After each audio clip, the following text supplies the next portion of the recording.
பகல்காம் பயங்கரவாத தாக்குதல் இது பயங்கரவாத சிக்கலா இல்ல மத சிக்கலா? இந்தியாவில் இருக்கிற பாகிஸ்தானியர்கள்லாம் வெளியேறணும் அப்படின்னு சொல்லி உத்தரவு போட்டுக்கிறாங்க. இப்படி வெளியேற்றுவதனால இந்த சிக்கல் தீருமா? காஷ்மீர் அதனுடைய அமைதியை எது கொண்டு வரும்? காஷ்மீர் பகல்காம் பகுதியில் நேற்று நடந்த பயங்கரவாத தாக்குதல், அது குறித்து தான் இந்த பதிவில் பார்க்குறோம். பதிவுக்குள்ள போறதுக்கு முன்னாடி இந்த காணொலியை சப்ஸ்கிரைப் பண்ணாம யாரும் பார்த்துக்கிட்டு இருந்தீங்கன்னா அவங்கள சப்ஸ்கிரைப் பண்ணுங்க அப்படின்னு கேட்டுக்கிறேன். இந்த பதிவு குறித்து உங்களுடைய கருத்து என்ன மாதிரி இருந்தாலும் அதை கீழே கமெண்ட் செக்ஷன்ல பதிவு பண்ணுங்க. அதுக்கு விளக்கம் அளிக்கிறதுக்கு காத்துட்டு இருக்கேன். இந்த பதிவு உங்களுக்கு பிடிச்சிருந்தது அப்படின்னா உங்க நண்பர்கள், தெரிஞ்சவர்கள் எல்லாருக்கும் சொல்லி அவங்களையும் பார்க்க சொல்லுங்க. லைக் பண்ணுங்க, ஷேர் பண்ணுங்க. வாங்க பதிவு.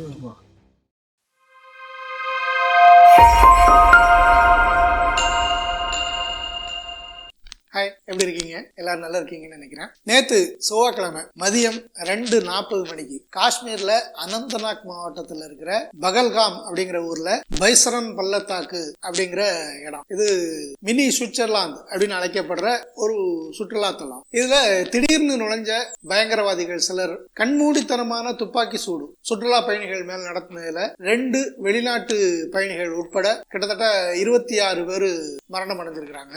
20க்கும் மேற்பட்ட வந்து காயமடைஞ்சிருக்கிறாங்க. இது நாட்டின் மீது, நாட்டு மக்களின் மீது நடத்தப்பட்ட ஒரு பயங்கரவாத தாக்குதல் அப்படிங்கிறதுல யாருக்கும் எந்த மாற்று கருத்தும் இருக்க போறது இல்லை. இந்த மாதிரி கோழைத்தனமான மக்களை தாக்குகிற பயங்கரவாத தாக்குதல்கள், நடவடிக்கைகள் அது எந்த வடிவத்துல வந்தாலும் அதை ஏற்றுக்கிடவே முடியாது. அதுக்கு எதிராக குரல் எழுப்பணும் அப்படிங்கிறதுல எந்த மாற்று கருத்தும் வந்து யாருக்கும் இருக்க போறது இல்லை. ஆனா அதே நேரம் இங்க கவலைக்குரிய விஷயமா எது இருக்குது அப்படின்னா, ஊடகங்கள்ல மெயின் ஸ்ட்ரீம் ஊடகங்களா இருந்தாலும் சரி, இல்ல சமூக ஊடகங்களா இருந்தாலும் இதில் நடந்த இந்த பிரச்சாரம் அதுதான் அந்த தாக்குதலை விட கொடூரமான ஒரு விஷயமா இருக்கு. இஸ்லாமிய வெறுப்பு கொடிகட்டி பறந்தது. துப்பாக்கி சூடு நடத்தின பயங்கரவாதிகள் வந்து நீ இந்துவா முஸ்லிமா அப்படின்னு சொல்லி கேட்டு சுட்டாங்க அப்படின்னு சொல்லி ஒரு தகவல், ஆடையை அவிழ்த்து பார்த்துட்டு அதுக்கப்புறம் சுட்டாங்க அப்படின்னு சொல்லி ஒரு தகவல், இதை போய் மோடிட்ட சொல்லு அப்படின்னு சொல்லி ஒரு தகவல், இப்படி பலவாறான செய்திகள், வதந்திகள் அதெல்லாம் ரெக்க கட்டி பறந்தது. ஆனா பாதிக்கப்பட்டவர்கள் பேசுற அந்த காணொளி காட்சிகள் அதெல்லாம் நிறைய வெளியில வந்தது. அதுல இந்த மாதிரி பரவுற வதந்திகள் எதுவுமே உண்மை இல்லை அப்படிங்கிறது ரொம்ப வெளிப்படையாவே தெரிஞ்சது. இப்ப சொல்லி வச்சது மாதிரி நாடு முழுவதும் இந்த வதந்திகளை, இஸ்லாமியர்கள் மீதான வெறுப்பை பாஜக ஐடிவிங் திட்டமிட்டு பரப்புச்சு அப்படிங்கிற மாதிரி தான் செய்திகள் கிடைக்குது. இவ்வளவு கொடூரமான ஒரு பயங்கரவாத தாக்குதல் நடந்திருக்குது. இதுக்கு ஒன்றிய அரசினுடைய எதிர்வினை என்ன அப்படின்னா, பாகிஸ்தானுக்கு விசாவை ரத்து பண்ணியிருக்கிறாங்க. இங்க இருக்கிற பாகிஸ்தானியர்கள் எல்லாம் 48 மணி நேரத்துல வெளியேறணும் அப்படின்னு சொல்லி ஆணையிட்டு இருக்கிறாங்க. தூதரக அதிகாரிகள் வெளியேறணும் அப்படின்னு சொல்லி ஆணையிட்டு இருக்கிறாங்க. இதெல்லாம் வந்து என்ன மாதிரியான நடவடிக்கைகள்? இது வந்து இந்த தாக்குதலுக்கு பாகிஸ்தான் தான் காரணம் அப்படிங்கிறத சொல்ற மாதிரியான விஷயமா இருக்குது. ஆனா பாகிஸ்தான் வந்து இதுக்கு மறுப்பு தெரிவிச்சிருக்கு. எந்த நாடுமே அவர் நேரடியா ஒத்துக்கிடாது. இப்ப பாகிஸ்தான்ல நடந்த பல பயங்கரவாத தாக்குதல்களுக்கு அங்க பாகிஸ்தான்ல வந்து இந்தியாவை காரணமா சுட்டி காட்டியிருக்கிறாங்க.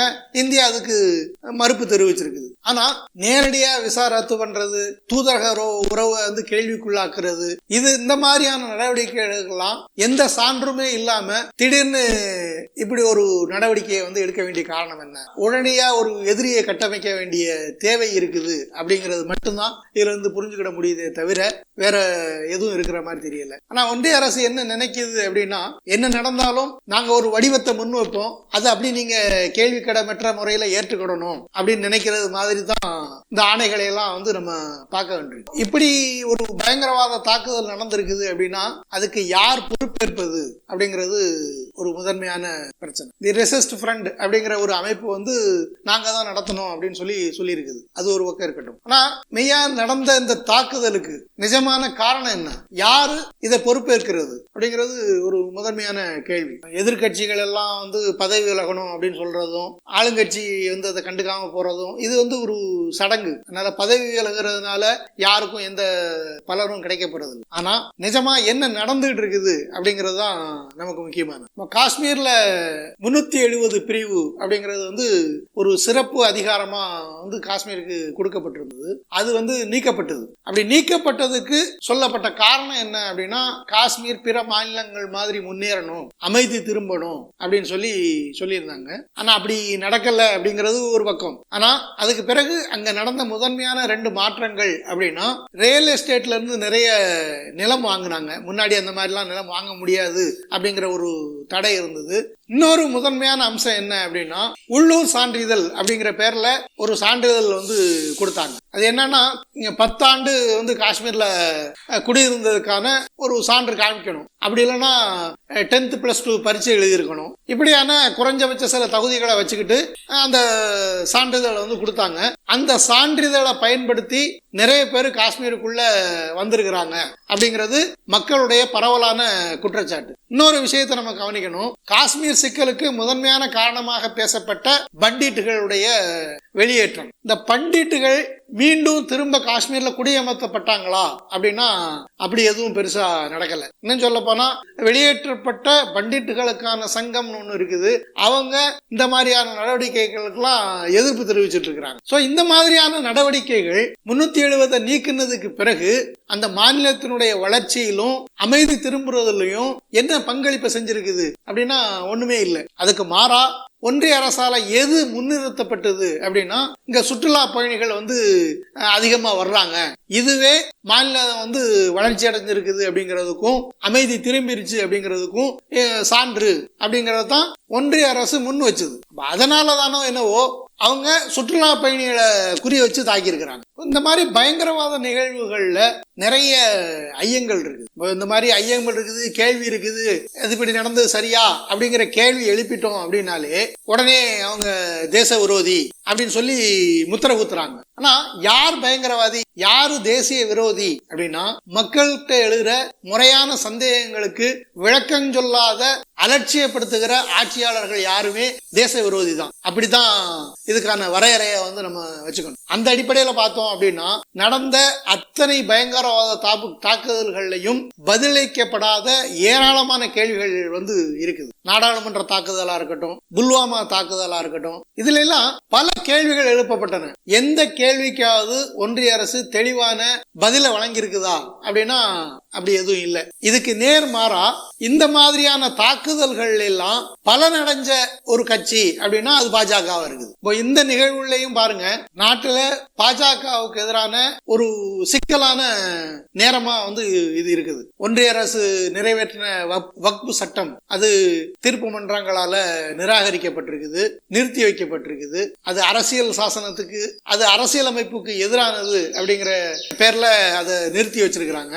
ஆளுநர்கள், அவங்க பாஜக ஆளாத மாநிலத்தினுடைய ஆளுநர்கள், அவங்க மூலம் அந்த மாநிலத்தை முடக்கி வைக்கிறது, தங்களுடைய சொல்லுக்கு அடிபணிய வைக்கிறது அப்படிங்கிற நோக்கில செயல்படுறதுக்கு எதிராக தமிழ்நாடு அரசு தொடர்ந்த வழக்குல ஒரு முதன்மையான ஒரு தீர்ப்பு ஒன்று வந்திருக்குது.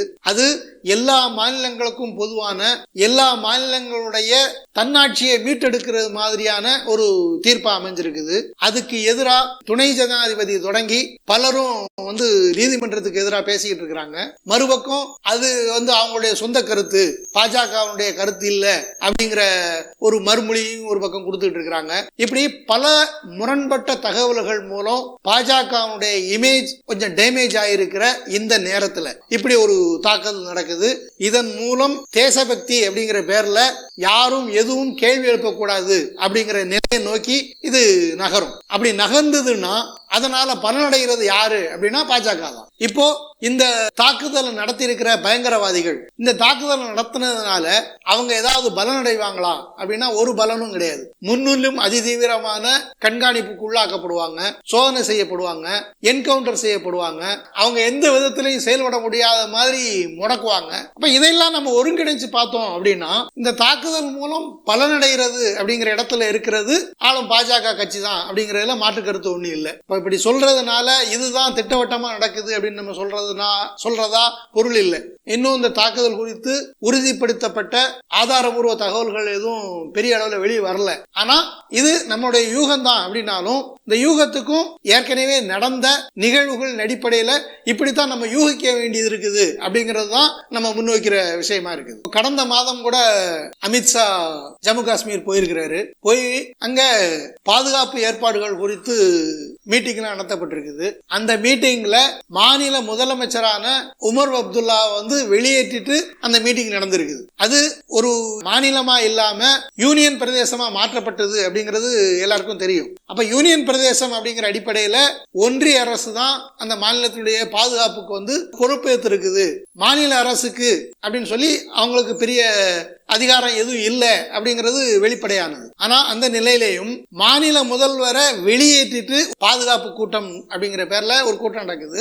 அந்த கூட்டத்துல என்ன பேசினாங்க அப்படிங்கிறது தெரியாது. ஆனா அதுக்கு பிறகு இப்படியான ஒரு தாக்குதல் நடக்குது அப்படிங்கிறது தான் நம்ம தொடர்ச்சியா வச்சு புரிஞ்சுக்கிட வேண்டி இருக்குது. மீண்டும் சொல்றோம், இது இப்படித்தான் நடந்தது அப்படின்னு சொல்றது நம்மளுடைய நோக்கம் இல்லை. ஏற்கனவே நடந்து முடிந்த பல விவரங்கள்ல இப்படியான சிக்கல்கள்லாம் இருக்குது அப்படிங்கிறத ஒரு தொகுப்பா பாக்குறோம் அப்படிங்கிறது மட்டும்தான் இதுல நம்ம சொல்ல வர்ற விஷயமா இருக்குது. சரி, இந்த மாதிரியான தாக்குதல்கள் தொடர்ச்சியா நடந்துகிட்டே தான் இருக்குது. இப்ப இதுக்கெல்லாம் என்ன தீர்வு? ஒவ்வொரு முறையும் பொதுமக்களும் ராணுவ வீரர்களும் செத்துக்கிட்டே இருக்கிறாங்களே, இதுக்கு யாரு தீர்வு சொல்றது? என்ன தீர்வு இதுக்கு அப்படின்னா இந்த சிக்கல்களுக்கெல்லாம் காரணம் என்ன அப்படிங்கிறது தான் முதன்மையான கேள்வியா இருக்க முடியும். ஆனா காஷ்மீர்னா என்ன? பழைய மன்னர் இந்தியாவோட சேர விரும்பினாரா, பாகிஸ்தானோட சேர விரும்பினாரா, அன்றைய நிலவரம் என்ன அப்படிங்கிற பழைய விவகாரங்களுக்கெல்லாம் போகணும்னு அவசியம் இல்லை. ஏன்னா அது எல்லாருக்கும் தெரிஞ்சதுதான். ஆனா முதன்மையா நாம கவனிக்க வேண்டியது என்ன அப்படின்னா, காஷ்மீர் அப்படிங்கிறது ஒரு தேசிய இனம். அந்த தேசிய இனம் 3 நாடுகளுக்குள்ள பிரிஞ்சு கிடக்குது. பாகிஸ்தான்ல கொஞ்சம் இருக்குது, சீனாவில் கொஞ்சம் இருக்குது, இந்தியாவில் கொஞ்சம் இருக்குது. மொத்த காஷ்மீரும் ஒரு ஆக்கிரமிப்புக்குள்ளாக்கப்பட்டிருக்குது. 365 நாளும் ராணுவம் அங்க நிலை கொண்டிருக்குது. பல நேரங்கள்ல கரண்ட் இருக்கிறது இல்ல, இன்டர்நெட் இருக்கிறது இல்ல. இப்படி பல துயரங்களுக்கு மத்தியில தான் காஷ்மீர்கள் வாழ்ந்துகிட்டு இருக்கிறாங்க. இதை தீர்க்கிற நோக்குல என்ன நடவடிக்கை எடுக்கப்பட்டிருக்குது இதுவரையில? அது காங்கிரஸ் அரசா இருந்தாலும் சரி, பாஜக அரசா இருந்தாலும் சரி, என்ன நடவடிக்கை எடுக்கப்பட்டிருக்குது அப்படின்னா ஒண்ணுமே இல்லைன்னு சொல்லணும். பல ஏமாற்றங்கள், பல குழிபறிப்புகள் காஷ்மீர் மக்களுக்கு நடந்திருக்குது. இதையெல்லாம் இணைச்சு அந்த மக்களை சரியான திசையில வாழ வைக்கிறதுக்கு எந்த முயற்சியும் எடுக்காம வெறுமனே இது ஒரு குற்ற செயல் அப்படிங்கிற அடிப்படையில இதற்கான தீர்வை தேடணும் அப்படின்னா ஒருபோதும் இது தீராது அப்படிங்கறதுதான் வெளிப்படையான உண்மை. காஷ்மீரை 370 நீக்கிட்டாங்க, அதனாலதான் இதெல்லாம் நடக்குது அப்படின்னு சொல்றதா பொருள் இல்லை. காஷ்மீருக்கு மட்டும் இல்ல, இந்தியாவில் இருக்கிற ஒவ்வொரு மாநிலங்களுக்கும் 370 மாதிரியான சிறப்பு உரிமைகள் வழங்கப்பட வேண்டும் அப்படிங்கிறதும், ஒன்றியத்துக்கு ராணுவம், வெளியுறவு மாதிரியான சில பொறுப்புகளை தவிர ஏனைய அனைத்து பொறுப்புகளையும் மாநிலங்களுக்கு வழங்கணும் அப்படிங்கிறது தான் சரியான நடவடிக்கை எடுக்க முடியும். இப்ப இந்த மாதிரியான நடவடிக்கைகள் தான் காஷ்மீர் அமைதிக்கும் காஷ்மீரத்துடைய முன்னேற்றத்துக்கும் காரணமா இருக்குமே தவிர ஒரு ராணுவ அடக்குமுறைக்கு உள்ள ஒரு பகுதி மக்களை வச்சிருக்கிறது அப்படிங்கிறது ஒருபோதும் எந்த பிரச்சனைக்கும் தீர்வை தராது அப்படிங்கிறது தான் சொல்லியோட புரிதலா இருக்குது. இந்த இடத்துல இந்த பதிவை முடிச்சிருக்கலாம் தான். ஆனா ஒரு சின்ன தகவலை மட்டும் சொல்லி இதை முடிக்கலாம்னு நினைக்கிறேன். இந்த தாக்குதல் நிகழ்வு நடந்ததுக்கு பிறகு இஸ்லாமிய வெறுப்பு அப்படிங்கிறது ரொம்ப வேகமா முன்னெடுக்கப்பட்டது அப்படிங்கிறத பார்த்தோம். அதுக்கு ஒரு துளி பதம் அப்படிங்கிற மாதிரி ஒரு நிகழ்வை சொல்லலாம். தன்னை கம்யூனிஸ்ட் அப்படின்னு சொல்லிக்கிற ஒருத்தர் இருக்கிறாரு. அவரு நிறைய பதிவுகள் எழுதுவாரு. அவர் எழுதுற பல பதிவுகள் சரியானதா இருக்கும், அதுலயும் மாற்று கருத்து ஒண்ணு இல்லை. ஆனா பல இடங்கள்ல அவர் ஒரு கம்யூனிஸ்டா அப்படின்னு சந்தேகம் வர்ற மாதிரியான பதிவுகள்லாம் போடுவாரு. அந்த அடிப்படையில இந்த காஷ்மீர் தாக்குதல் செய்தி வந்ததுக்கு பிறகு அவர் போட்ட பதிவு என்ன அப்படின்னா, இஸ்லாமிய தீவிரவாதிகளுடைய காட்டுமராண்டித்தனமான தாக்குதல் அப்படின்னு தான் பதிவு போட்டார். இப்போ ஒரு கம்யூனிஸ்ட், ஒரு புரிதல் உள்ள ஒரு ஆள், அவரே இந்த நிலையில இருந்தாங்க அப்படின்னா பெரிய அளவுக்கு அரசியல் புரிதலற்ற எளிய மக்கள், உழைக்கும் மக்கள், அவங்க எப்படி இருப்பாங்க, என்ன மாதிரியான மனோநிலையில அவங்க இருப்பாங்க? அப்ப அந்த நேரத்துல இந்த மாதிரியான வெறுப்பு பிரச்சாரங்கள் என்னென்ன எதிர்வினையை உண்டாக்கும் அப்படிங்கிறத நீங்க சிந்திச்சு பார்க்கணும் அப்படிங்கிறது தான் சொல்லிவிட வேண்டுகோள். இந்த பதிவு குறித்து உங்களுடைய கருத்துகள் என்னவா இருந்தாலும், மாற்று கருத்து இருந்தாலும் பதிவு செய்யுங்க. உரிய உரையாடலை நம்ம தொடங்கலாம். மீண்டும் அடுத்த ஒரு பதிவில் சந்திக்கும் வரை நன்றி.